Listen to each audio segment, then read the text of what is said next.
Hey guys, I'm here at the old Recoil Warehouse, and we just got to get this stuff out so that the new guys can move in. I did want to. I got halfway through a thought last night when I was doing the motor video. Um, the Lord of Bass motors that came in about 2 years ago, and there was quite a few of them. What I was describing was that on the back side, they put the grooves in there.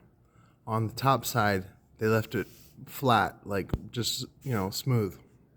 Well, the problem is the factory guys that were putting them together didn't know or didn't care to put the groove side down with the epoxy.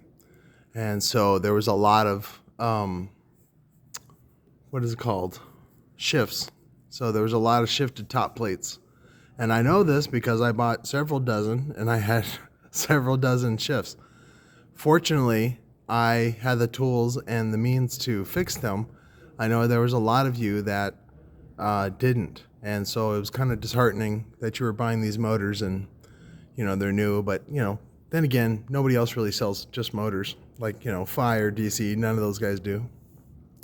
So, but that was one of the things why we wanted to put the bolts in it. But other than that, we still need helpers. We need to get all this shit out of here. And then there's a lot of, if anybody has a forklift, that would be great.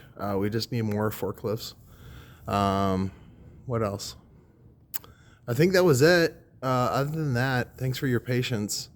I probably won't be able to get many orders out, or if any orders out today. We're going to push out till tomorrow, and then tomorrow we have Sherry's ketamine treatment in the morning. I got to drive her home from that, and then I'll be able to work on stuff. So, but I just wanted to give you an update. Thanks, guys. Love you. Bye.